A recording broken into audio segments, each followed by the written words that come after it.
Greetings, Earth creatures. Greetings, everyone. Welcome to another edition of the Peaceful Solution Character Education Program Teacher Certification Course. My name is Mr. Krause, also known as William Krause. You can be seated wherever you are. Thank you for joining us. Thank you for making it out. If you're joining us on the Facebook page or the Peaceful Solution page, I believe they have a streaming on peacefulsolution.org as well. We are in the responsibility unit. On the top of the Facebook page, there's a drop-down menu with all the books. You can go ahead and click on that drop-down menu, and you'll see the responsibility unit.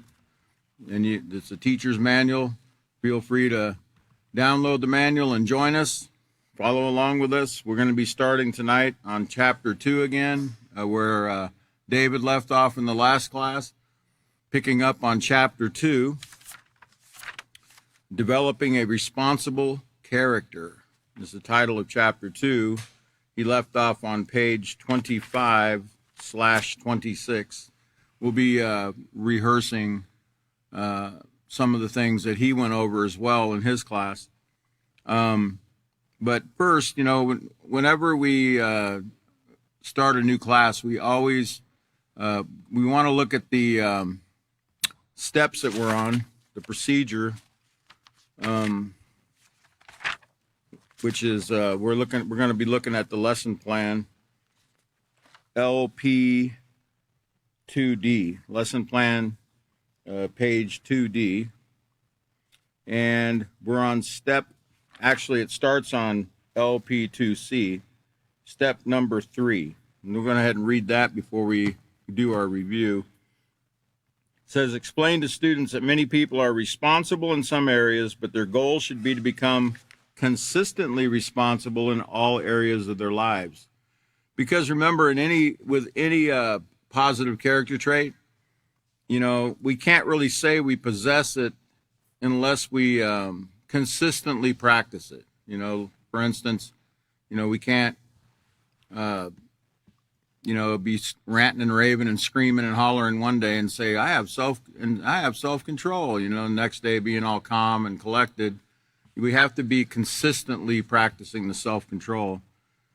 Same thing with the honesty. We can't be dishonest one day and honest the next day, and then dishonest the next day and call ourselves an honest person. We've got to be consistently making honest choices in our life to be able to develop and say that we possess that character trait. And then even when we possess that trait, we have to be careful to stay on guard, because any of us can, become arrogant and proud in our mind, thinking, oh, I'll never do that again. I've overcome that. You always have to be on guard to guard your positive character at all times. Okay, so it says, so their goal should be to become consistently responsible in all areas of their lives. Tell students that the deciding factor between a responsible and an irresponsible person is self-control. Refer students to the section S is for self-control, found on pages 23 and 24. And then tell students that when they practice self-control, they can stop and think about the consequences of their actions so they can make responsible choices. And then it talks about assigning the critical thinking exercise on page 24, which David did. But notice there's nothing about pages 25, 26, and 27. Okay? But, so what does that tell you? You need to do them, right? Because the next step on 4 says page 28. So you want to make sure you include pages 25, 26, and 27 in step 3, okay? All right, so I think that's to keep us on our feet as teachers, make sure we follow instructions. I remember taking a speech class one time, and I constantly failed at, those little details, that would always get me, because it would give me an outline of what I needed to do in my speech. And I always seemed to miss one or two steps, I always, not that I failed, but I didn't, quite move on from that lesson. I had to redo it. So we just need to make sure we read these very carefully before we start them, okay? That would be the moral to that story. Let's skip over here to page 25. And I do believe I have a visual for this first. Yeah, there we go. Now, there's no gum chewing here, so I'm not trying to entice you to, but I am asking you that we're asking you to chew on this, okay? It says, every action, whether responsible or irresponsible, begins with a thought. Remember, everything always begins with a thought. And we're going to be talking about that tonight, too, because, where do our thoughts come from? Here's the thing.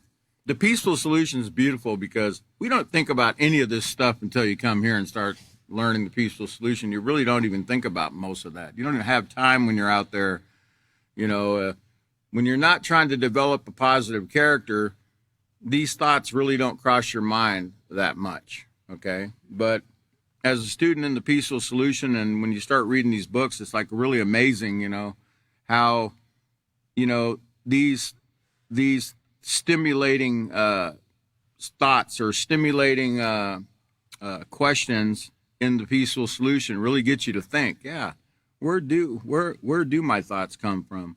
Why do I have the thoughts that I have? What makes me who I am? Most people don't even have the time to think about that in the hustle and bustle out there in daily life. So this is really great, this peaceful solution, because it gets us to think of these things. But it says, that's right, every action begins with a thought, sometimes even thoughts you're not aware of. Your mind is a powerful tool in shaping and developing your character. And we're going to learn tonight, the mind is really the most incredible creation in the entire universe. Okay, the scientists and doctors still don't understand how powerful this thing is. This human mind, this brain, the mind and the subconscious mind. Okay, it's astounding. It's incredible. But yet it just looks like a blobby mass of gray matter. It doesn't look like anything. But what it's what on the molecular level, it's just an amazing creation. It's astounding, as we're going to learn tonight, how much power is in the mind of each individual. Okay, so it says, what you think about, whether positive or negative, will affect what you believe, value, and ultimately how you behave. In order to become a responsible person with positive character, you must become aware of how your thoughts affect your actions. Then you must be willing to practice self-control to stop negative thoughts before they turn into negative actions, which can lead to positive consequences. Did I read that right? Oh, great. Somebody caught me. No, you're not going to get a positive consequence from negative thoughts, which lead to negative actions. You're always going to have a negative consequence, okay? It's not going to turn out any other way. I'm glad you caught me there, man. Great job. So, have you ever thought about how your mind works? I know David went over this. We're just refreshing our minds a little bit here. Have you ever thought about how your mind works and why you make the choices you make? I do every day. Because despite knowing the peaceful solution and being a teacher of the peaceful solution, there are times that my actions, my thought processes stray from that, and then I catch myself and I'm like, wait a minute, I know how I'm supposed to behave in that situation. Why did I not do that? I want to do it. I know I should do it. Why did I do that instead? Okay? Not in every situation, but certain situations sometimes catch us off guard where we're not really focusing on and remembering and putting in the forefront of our mind the things that we've learned in the peaceful solution. We've really got to always keep them in the forefront of our mind at all times, because we're being tested at all times with moral character. Remember, you're not going to get a written test here. You're not going to get We're not going to hand you some kind of written test where you have multiple choice questions or something like that to be tested with moral character. You're going to be tested in everyday situations, in your interactions with one another, and even in your own, when you're alone, you're going to be tested to see whether you're going to practice a peaceful solution even when no one's looking. Okay? We're always going to be tested at all times to make sure that we're keeping these peaceful solution principles in the forefront of our mind to make the right choices. So it says, have you ever thought about how your mind works and why you make the choices you make? If you have, then welcome to the club. How the brain functions and why we think and behave the way we do are questions that have baffled humankind for thousands of years. And if you put up the next slide, I think I have this visual.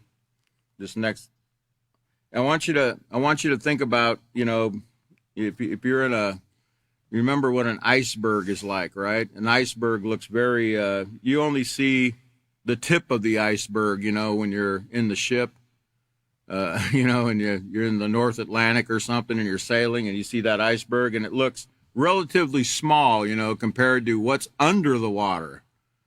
Just ask the Titanic, right? You see, there's only a small part on top, but the majority is on the bottom of that. And it's the same with our conscious and subconscious mind. Our conscious mind, they say about 10%. I'm not sure exactly what the percentage would be. It could be a little more, it could be less even. I'm not sure. But they say generally we use about 10% of our brain's capacity in everyday functions. But the subconscious mind, some say up to 99% of what we do and our everyday actions and functions of our mind are controlled by the subconscious mind. Okay, so it says, if we go to the next slide, it's got what's written in the text here on this page 25. It says the mind is divided into two parts, the conscious and the subconscious. Remember, sub means under, so it's the underlying mind, like we saw in that picture there. The conscious mind is your reasoning mind. It enables you to make choices and decisions.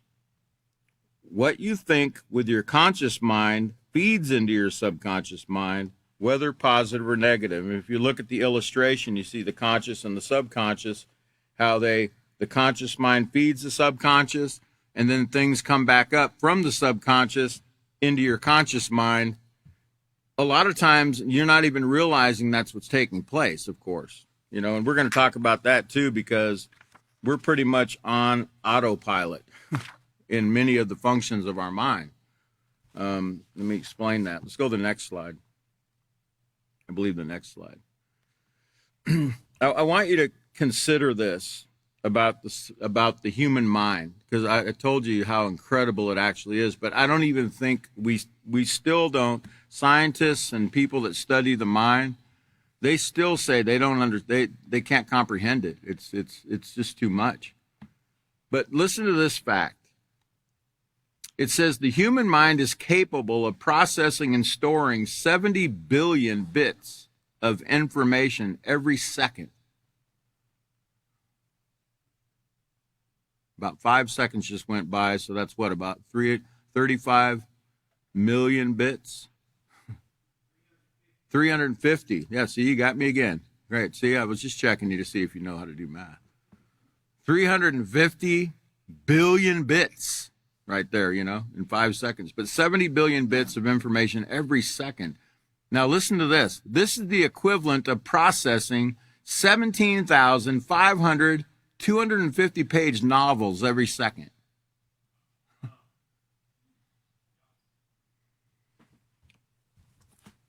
Now, when you say bits of information, I'm going to read you an excerpt here of a book on the subconscious mind, because I want you to understand what a bit is, and keep that visual up while I'm reading this. It says, how much is a bit of information? Well, in order to answer this question, we must first understand a little something about computer language. Computers use a system of communication called the binary system, which uses only two basic symbols. ones and zeros. Each one of these two basic symbols are called bits. It takes a combination of 8 bits, or ones and zeros, to represent any one character, or one letter, number, etc. And every character has its own unique combination, which is called a byte, which is B-Y-T-E, not B-I-T-E, B-Y-T-E. For instance, the binary code assigned to the letter A is 01000001. This combination of 8 ones and zeros equals 8 bits, or 1 byte, and represents one character, the letter A. To put all this into perspective, the text on a single page of typing takes about 2 kilobytes, that's 1,024 bytes or characters. A megabyte, 1,048,576 bytes or characters, can hold about 500 pages of typing. A gigabyte is 1,073,741,824 bytes and can hold over 2,250 page novels. The human mind is capable of processing and storing 70 billion bits of information every second, and that is the equivalent of processing 17,500 250-page novels every second. You see how astounding that is. Now, you're thinking, right now, you're probably thinking, well, I'm just listening to you read. How did I process, 17,500 250-page novels, in the 1 second, right? Well, how did that occur? Well, are you conscious? I hope you are. Hopefully you don't have your head down. Well, even if you have your head down on the table, you're still conscious. But you're conscious, you're aware, right? You can see around you, you can hear me, you can see your environment around you, you're alive, right? You're conscious. Even that's a mystery to science. It's a mystery how the mind, they say, if you read this little portion here at the bottom, the mystery of human consciousness, it says, how the brain conjures conscious awareness from the electrical activity of billions of individual nerve cells remains one of the greatest unanswered questions of life. In other words, that electrical activity taking place in the brain, they don't understand how it makes somebody conscious. Where you're aware, like you can see, you can hear, you can taste, you can smell, you can do all these activities, right? They don't understand how does that conjure, or how does that bring up the ability to be aware from a gray mass of, a gray blob inside of your skull, with a couple of hemispheres. Now, I remember there was a man, his name was Kim Peeks. They called him the Rain Man. I don't know if you ever seen that movie years ago. I think it was Dustin Hoffman that played the character of Kim Peeks. Kim Peeks could take a book. Now, he didn't have 2 hemispheres in his brain. He only had one. He just had one whole brain. It was not divided in hemispheres like you have a left and right hemisphere. He only had one full brain. I remember the doctors told his parents he needs to get a lobotomy and you need to put him in a state mental hospital when he was just a little boy, but his dad said, no, I'm not doing that. And this Kim Peeks, he lives in Salt Lake City. I don't know if he's still alive or not. I didn't check on that, but I think he was in his 50s last I saw. But they call him an idiot savant, which means and I don't know, that's just a term they use in science. I'm not sure if that's a proper term, but that's what they call him. But he can't dress. His father has to dress him. His father has to comb his hair. He has to have, he has to have help because he's handicapped in that way. But he's a genius. Okay? Now, what do I mean by genius? here's what he can do. Here's what you do. Here's what your subconscious will do. If you were to take this book right here and just look at each page, just flip the page, look at each page. Your subconscious mind right now is taking a snapshot of everything you're seeing on that page. You don't have to read it all. Your subconscious mind is taking a snapshot of everything, photographic snapshot. Kim Peeks, he can take the book. He can go to each page. He can scan the page. He scan the page, just like I was just doing. He can scan the page, and then he can tell you everything he just read. And he can recall everything that he ever read. 98% of everything he ever read. You can ask him any question about, like, people try to stump him with any question. He's read over, I think, something like 10,000 books. He lives in the library reading books, scanning books. And they try to stump him with questions. If I was born on this date and my birthday is 10,000 years from today, what day of the week will it be and what year will it be? And he can tell you just like that.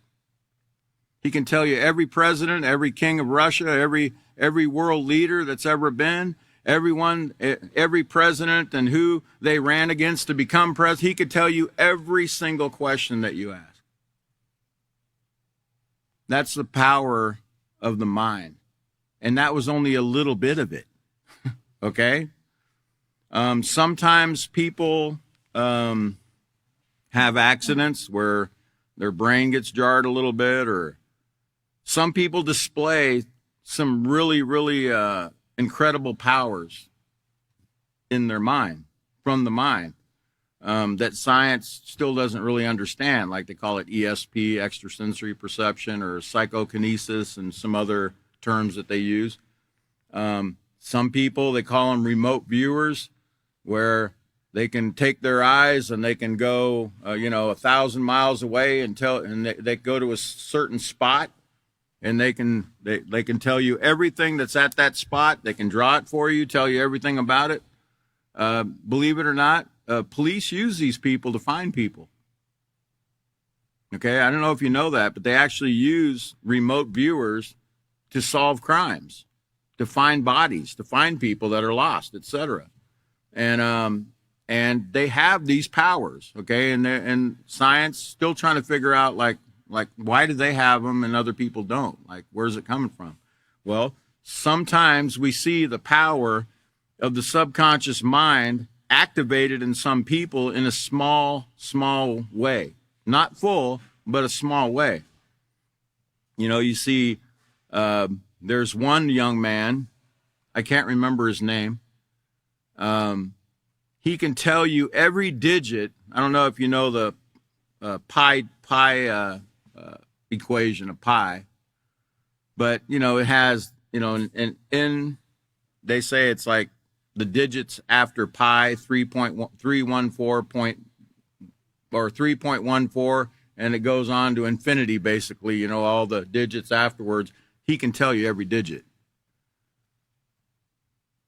Okay? He can tell you every digit. And they tested him on, I think he went up to something like 50,000 digits. Okay? And he just named them. He didn't have anything in front of him. He just told you what they were. And he could do any math equation. Okay? They tried to stump him with any equation. He would just sit there and go with his finger, and he would tell him what the equation, whatever it was, with these incredible, it was incredible. But some people, those things come out, in their mind. And that's why I'm saying the mind is an incredible tool. Well, I'd sure hate to see somebody have some power with their brain where they're able to do certain things, just by thinking about it, where they would, if they didn't have self-control being taught to them, or the Peaceful Solution Character Education Program, they could do a lot of damage with their mind if they had that kind of power. So, but I don't know of anybody that has that sort of power. But okay, so let me go back to where I was, because I wanted to kind of give you just a little bit of an idea about that subconscious mind. Let's look at the next visual. Let me see what my next visual was. Okay. Okay, so turn to page 26. Okay, the subconscious mind. Go ahead and put the visual up for the people online. The subconscious mind often functions automatically. This means that you do not have to do anything for your subconscious mind to work. It functions simply because you're alive. Isn't that amazing? You don't have to do anything to prompt it to do its job. It's just going to automatically do it. You're on autopilot. That's what I was talking about, autopilot. You don't have to remind it, hey, subconscious mind, do your job. No, it's doing its job. Now listen to what it's regulating. Your heartbeat and your breathing are two of the functions that are controlled by your subconscious mind. If you had to consciously remember to breathe, you would probably forget, just like you forget where you left your books or your keys. And then you'd be in a world of hurt, right? So aren't you glad you don't have to remember? And if you had to stay alive to remember to breathe and remember for your heart to beat, you'd never get any sleep because you'd have to stay awake to make sure your heart kept working. But while you sleep at night, your heart's beating, your lungs are working, they're doing their job, right? And you don't even have to tell it to. It's doing it. And within that heart and those lungs is billions and billions of cells, on the molecular level that are doing their job to make that heart do its job or those lungs do its job. And you're not having to tell those cells to do anything, right? Consciously. For instance, look at the visual. Your heart beats 103,680 times a day. Did you know that? 103,000. That's average of 72 pulses per minute. That's 103,680 times a day that your heart is working. Your heart's a muscle, okay? And it's amazing. When you think about that, I often think about when a baby's being formed, like a fetus is being formed, like where does the heart come in? It's like the heart starts to form or whatever, and then it just starts to beat, right? It's like, how does it do that? That to me is fantastic. What activates it, to start doing that, like to start beating. And it's probably beating really fast too, because, a little fetus is probably beating really fast. And then as it develops and gets a little bigger, it starts to slow down a little bit. But what activates it? That to me is like, and then once it's activated, it has to stay activated. It can't stop, because if it stops, you're dead. I think it takes the human body somewhere from 8 to 10 minutes. Once your heart stops beating, it takes about 10 minutes for your brain to actually stop working completely, to where you're actually dead, okay? That's why a lot of people have what they call, they think what they're having is, they think they died and they went to heaven, or they saw, Uncle Joe or somebody, some dead relative or something. What they don't realize is their brain is still working, even after their heart stops. Let's say they're getting an operation on the operating table, and they think they have an out-of-body experience or whatever it is. Basically, what it is their mind is still working. Okay, it's like dreaming. Your mind is still working, even though your heart's not working, and your heart and your brain does continue to work for at least 10 minutes until it doesn't get enough oxygen, and then it eventually just dies.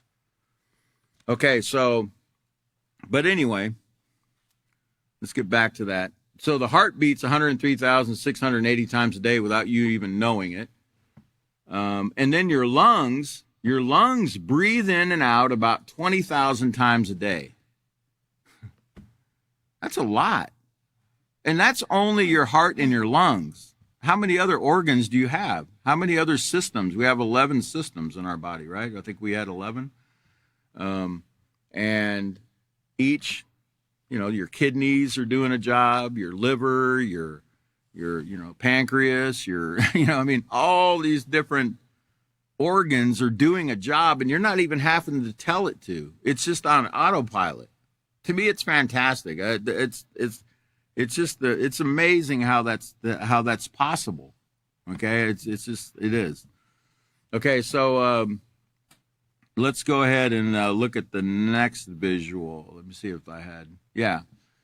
So I compare it to your subconscious mind is like the autopilot feature on an airplane. But here's the difference between an autopilot feature on an airplane. The co-pilot or the pilot has to set it, otherwise it won't work. You don't have to set your autopilot. It's already on autopilot. From the moment you were conceived, you've been on autopilot. Okay? You didn't have to tell it to work. It's just working on its own. And that to me is an amazing thing. The body is an incredible machine, man.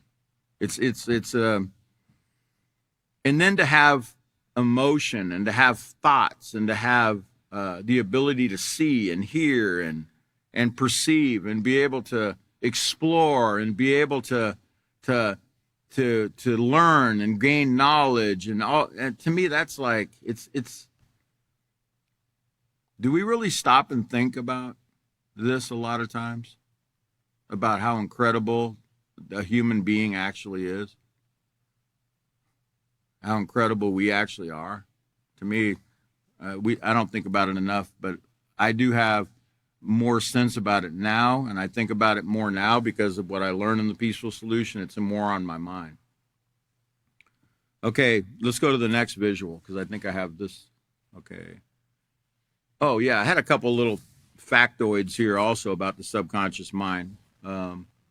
This is from an article called 15 Amazing Facts About the Subconscious Mind. I'm not going to read all of them. There's only a couple of them I have here for you, but it says, the subconscious mind can't distinguish between reality and imagination. And I think Chris or Catan or David, possibly all three of them, had talked about this before. I do remember Chris mentioning that, when you're watching television and you see movie violence or you're playing violent video games, your subconscious mind does not know the difference between real and fake. Okay? It says, ever watched a scary scene, then had a hard time falling asleep because you were totally terrified? Well, logically, that makes no sense. Your rational mind knows that a movie isn't real and it can't harm you. Right? It can't harm you in any way, so it shouldn't affect your emotions in any way, right? That's what they're saying. However, while your conscious mind is indeed able to distinguish between reality and imagination, your subconscious isn't. Your subconscious mind cannot filter what it sees, hears, or perceives, and it cannot determine whether it is real or fake, which is one of the main reasons you should avoid a negativity at all costs. Listen to what they're saying. You should avoid negativity at all costs because what you're doing is you're causing damage to your subconscious mind because it's not able to distinguish between real and fake. Okay? And then therefore, it's kind of like we learned in the Peaceful Solution Self-Control Unit. I have it here. I didn't make a visual, but I'll read it to you myself. In chapter 2, we learned about controlling our emotions. You remember that? Controlling our emotions to our advantage. And on page 31, it defines negative emotions. And one of those negative emotions is fear. Okay, which is what they were just talking about there. Watching a scary movie, and then you go to bed, and every little sound, you're like, what was that? Like now all of a sudden you have fear, or, you're in the dark, you're walking outside, it's a little bit dark, and, you're like, you're scared of the dark. Well, why are you scared of the dark?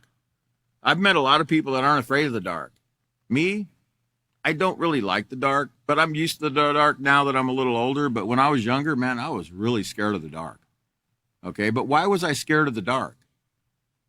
Was that a natural, innate thing to be scared of the dark? No. It was put in me. And I'm going to show you how. Page 31 of the self-control unit about defining emotions, it says, generally speaking, emotions can be categorized as either negative or positive. Uncontrolled negative emotions are hurtful and can undermine your growth, development, and your future. They can also damage your interactions. Now, one of those negative emotions is called fear. Fear is an unpleasant, often strong emotion caused by anticipation or awareness of danger. Now, again, as they stated in that statement, when you're watching a television program, if you're watching a scary movie, right, your conscious mind knows that that's not real, right? Even though you're in a trance-like, so we've gone over this before, you're in a trance-like state, you're watching it. It can jerk your emotions. You can watch a movie and start crying, and you can have all these exciting feelings if there's something exciting. It's like you're in another world when you're watching television. Okay, we went over all that before, how, you're in that trance-like state. But nonetheless, your conscious mind knows that's not real. It's just a movie. But your subconscious mind, which is, remember, controlling about 90-something% of your functions, it doesn't know the difference. So if you're feeding your mind negativity like fear, fearful movies, scary movies, and then you wonder why you can't sleep at night, or any little bump in the night makes you, well, why? Right? It's kind of like listening to those sappy love songs, on the radio, where they're crying in their beer about how they, their girlfriend left them, or, the dog left them, or whatever else. I heard that if you play country music backwards, the dog comes home, you get your wife back. I don't know. I just heard that. I'm not sure. Yeah. But when you listen to that sappy love song stuff, you start feeling like all sad. Sometimes you start crying, So why do you feel sad? Because of what you're listening to. It's what you're putting in your mind, right? And remember, your subconscious mind doesn't know it's just a song, right? It's not real. You're not there. It wasn't your wife that left. It wasn't your dog that left, or whatever it was. It wasn't that, right? It's not real. So come back into reality, right? This is why we have to be careful about what we're putting into our mind.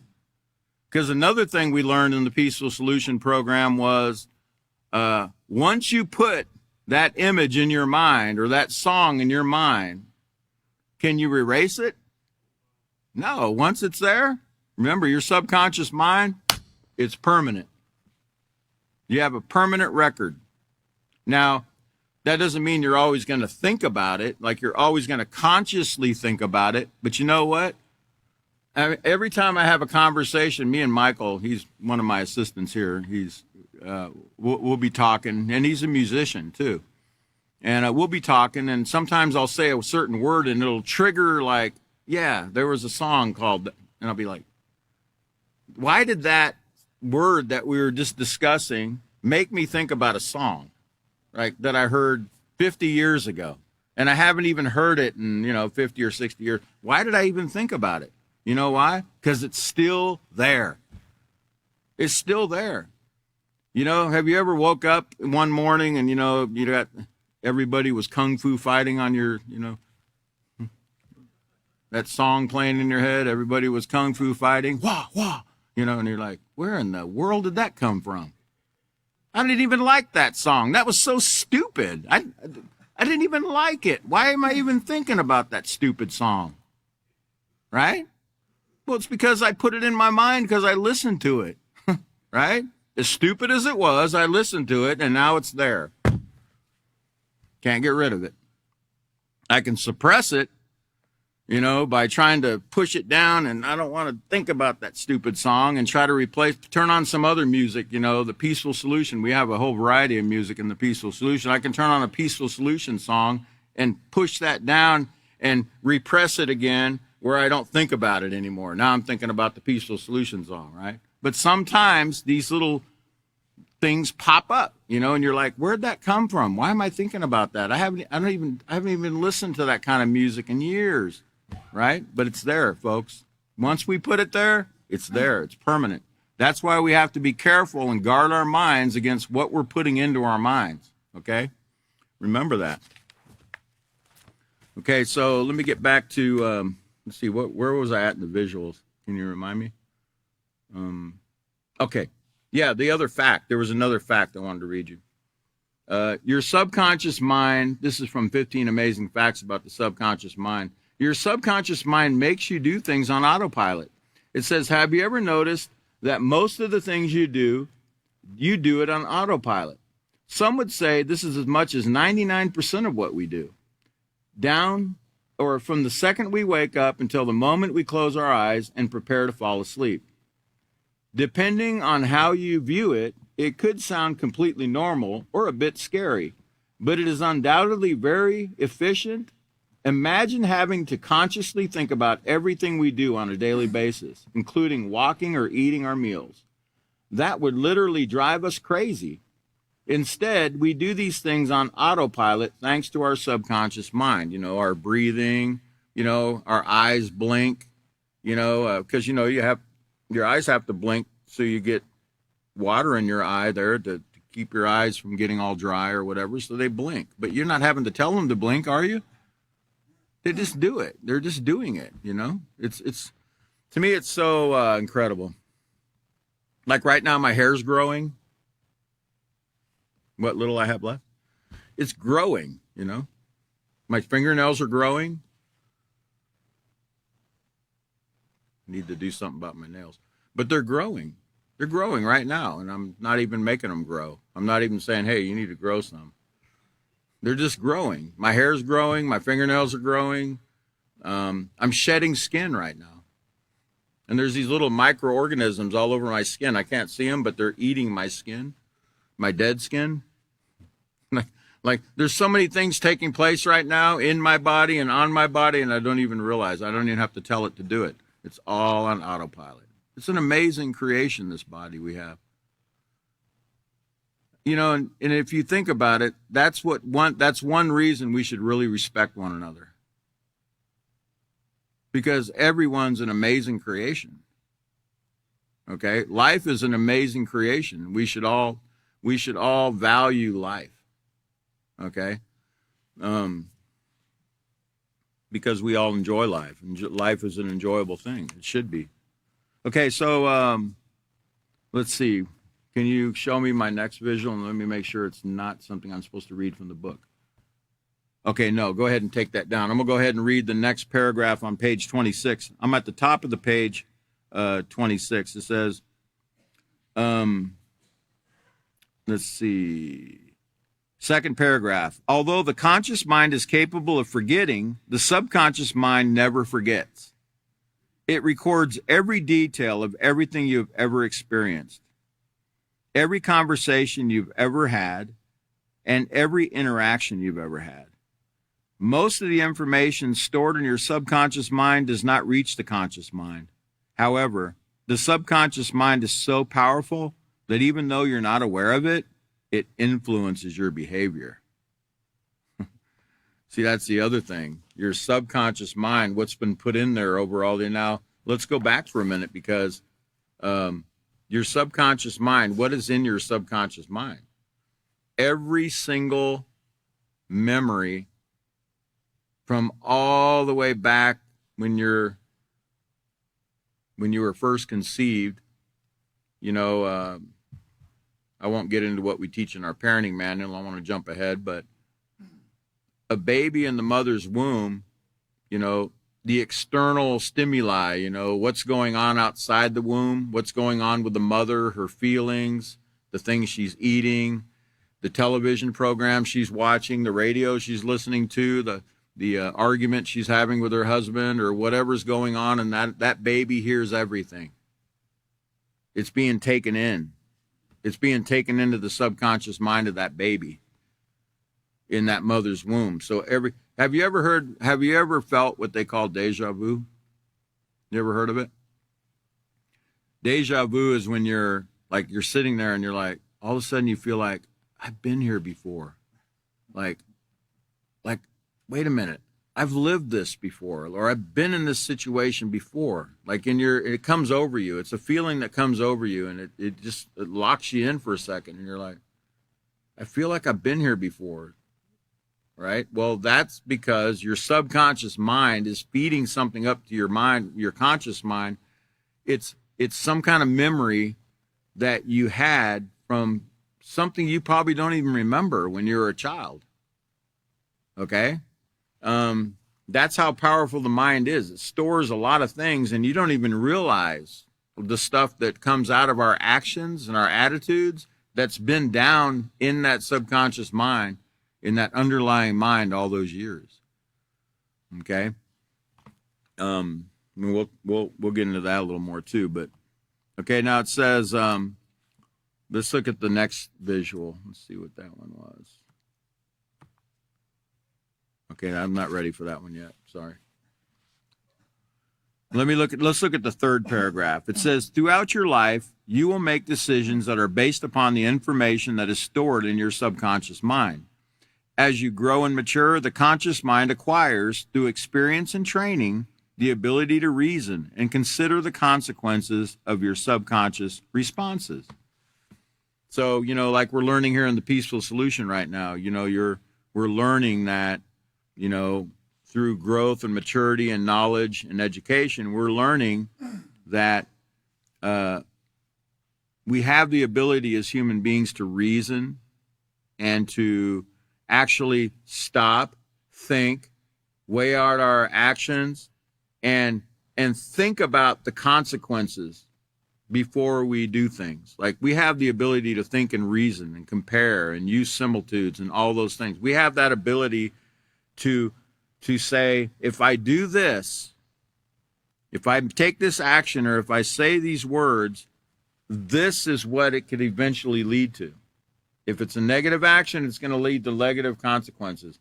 If it's positive actions, it's going to lead to positive things. We might not know all the positive things it leads to, but we know it will lead to something positive if it's positive behavior. We have that ability to do that.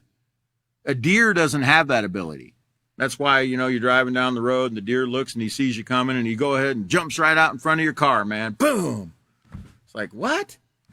Didn't you see me coming? Well, of course you did. You were looking right at my headlights, and then you went anyway. Even when I got 10 feet from you, you jumped right in front of my car. Like, what? You want a suicide mission or what? No, they don't have the ability to think, compare, reason, and use similitudes like a human being. Okay? Animals don't have that ability, but human beings do. So we have the ability to reason and think things out, okay? And before we say or do something, we have that ability to do so. Not everyone does, but we have that ability. But a lot of people don't exercise that ability only because they're not being instructed or taught and educated how to do it yet, okay? But once they start seeing that, hey, it's like learning in the Peaceful Solution, no one makes you angry.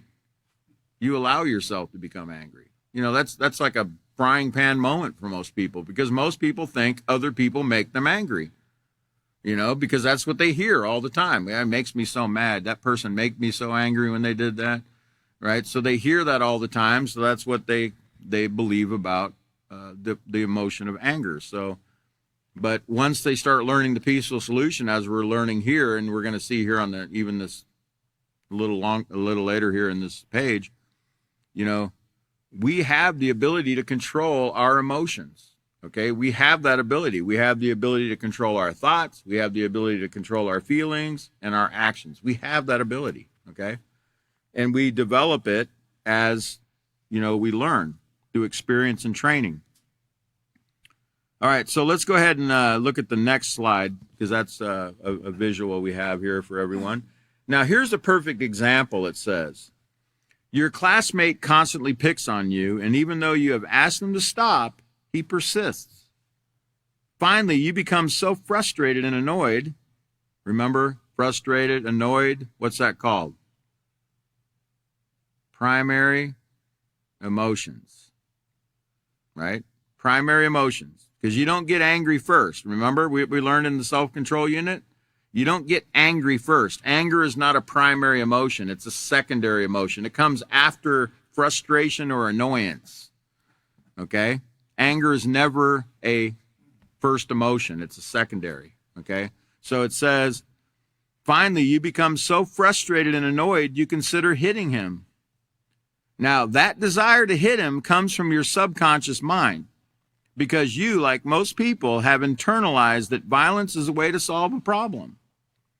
Although it's not appropriate, subconsciously you see violence as a legitimate option for stopping him from picking on you. You know why?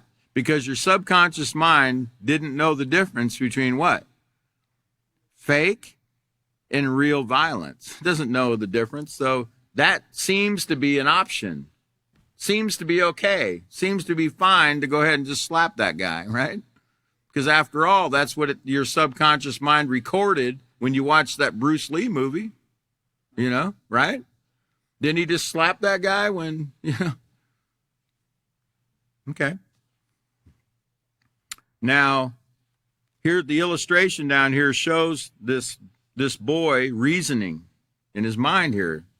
He says, he makes me so upset, I could just hit him.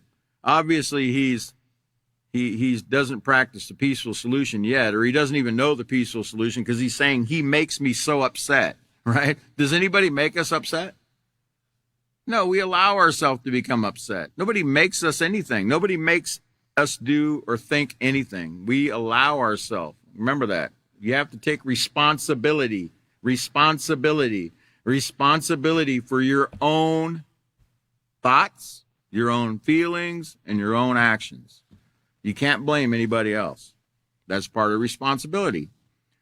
But now on his other side of his ear, he's saying, even though I'm upset, that does not give me the right to hit him. Now he's practicing the peaceful solution here. He's saying, hey, even though I'm upset, everyone has the right to live in peace, safety, and security, and I don't have the right to bring any harm to anybody. That would not be a moral choice. Okay, that's what he's saying to himself. He realizes that that's not the right thing to do. So consciously, he's making the choice with his conscious mind, even though his subconscious mind was telling him, hey, go ahead and hit that guy, right? Let's go to the next visual. Now, how did our mind get these ideas, our subconscious mind, Well, what did we interface with, What did we interface with? Was it that television set or is that radio song, everybody was kung fu fighting? I'm not trying to promote that song. Don't go buy it or anything. But those kind of things were put in our mind. They were put in our subconscious and they're written there and they're there and we can't get rid of them now. Okay. So let's go to the next visual. That word program, what we got these from is from programs. We were programmed to think, feel, and act the way we do, okay? We were programmed through television. I want you to look at this. Television's one of the things we've been programmed with. That's why they call them TV programs. Just like you buy a program to put in your computer, your mind is a computer. Okay, and it's greater than any computer. They all admit your mind is more powerful than all the computers they have on this earth. Okay, you're programming. You're all computer programmers, right? You didn't know it yet, but you're all programming your computer. Okay, based upon what you're allowing into your mind, into your visual, into your sight, into your ears, etc. Because only you have control over that. You don't have to watch that movie. You don't have to listen to that song. You don't have to play that video game. You don't have to go on Twitter and argue with people. You don't have to go on Facebook or Fakebook or Snakebook or whatever you want to call it and engage in all the stupidity. You don't have to do that. You're choosing to do that, right? It's your choice. But remember, your choice has consequences. If you sit there and you look at that stuff, and you allow it to flow in. Remember, David talks about influence, influere. French word means to flow into. Whatever's flowing into your eyes and into your ears, right, is going in, and it's being recorded, and it doesn't go anywhere. So don't be surprised when you're having nightmares, when you're having all kinds of mental issues because of things that you're allowing into your mind, or even that you're eating. Because remember, food is an influence. Remember, we learned about that too, right? In the character unit. Food is an influence. Many, many things, books, TV, media, with so many things are influences, okay?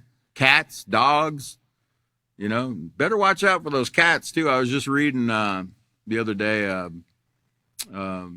about they're saying that cats are one of the biggest causes of schizophrenia. Okay, people are petting cats, and cats have what they call Toxoplasma gondii in their body naturally, and people can get that parasite into their body, and they actually can develop brain problems. And ask most women; it'll tell you that their doctor tells them to stay away from cats if they're pregnant. Okay, so be aware of these things. Read up about these things. Get the knowledge about these kind of things so you can protect yourself and your loved ones. Okay, so where was I? Was I still on that visual? Yeah, program. Let me read you the definition of program in my waning minutes here. Program means to provide a computer or other machine with coded instructions for the automatic performance of a task. So notice, you can program your mind to automatically perform a certain task. Okay, well, how do you program it? Through whatever you're putting in. So if you program your mind with Bugs Bunny and Roadrunner, like most of us did when we were growing up, our parents sit us in front of that television where we watch these programs where, you know, the coyote and the Roadrunner were always trying to kill each other, right? Or, you know, the Super Friends, you know, Superman, you know, and his friends at the Hall of Justice, you know, they beat people up and, you know, break people's limbs and things. And, you know, that was justice, man, because they beat up the bad guy and they arrested him and put him in the Hall of Justice, right? So, you know, in your mind, you're thinking that's justice, right? That guy deserved that. You know, that's justice was done, right? Well, that's what we programmed our subconscious mind with. And guess what, guys? Does your subconscious mind remember that that's fake? Does it realize it's fake? No, not your subconscious mind. Your conscious mind knows that's not real, but your subconscious mind cannot tell the difference. So guess what? Don't be surprised when you're in a situation that you think, you know, like you have this idea that, well, you know, Superman did this. I don't see any problem with me doing the same thing that guy did to that guy. That just made me upset. Right? Because your subconscious is going to feed things up into your conscious mind. Okay? But you're going to have to know that, hey, look, that's not an option. You know, like the boy in the illustration, you know, he's, even though I'm upset, you know, it doesn't give me the right to hit him, you know, because you can't keep the thought from coming into your head. You do realize that, right? The thought's going to come. You know what that's called? It's called a test. You're being tested with your own thoughts to see what you're going to do. What choice are you going to make? Are you going to be Superman? Are you going to be Wile E. Coyote or a Roadrunner? Or are you going to practice the Peaceful Solution Character Education Program and be a morally responsible person and treat your fellow man with moral responsibility? You're being tested at that point. Remember, like the boy here, he's reasoning, he's comparing, he's using similitudes, he's using that power that he was given. And then hopefully what he's going to do is he's going to go with the side that doesn't bring harm to himself, his neighbor, or anybody else, because that will be the right choice. Remember, a right choice doesn't bring harm to anyone. It's harmless. It doesn't hurt anything. It doesn't hurt the environment. It doesn't hurt with words, with fists, or anything like that. And that's what the Peaceful Solution's teaching us, is to become harmless people, okay? Harmless, helpful, serving others, always looking out for other people, trying to figure out how we can bring other people to the knowledge of the peaceful solution so we can have a peaceful world. So my time is up. It's the next class we're going to be having. You've been a great audience this evening. The next class we're going to have is on 12/27, Wednesday, 12/27 at 5:30 p.m. Central Standard Time. Thank you for coming out tonight. We'll see you next class.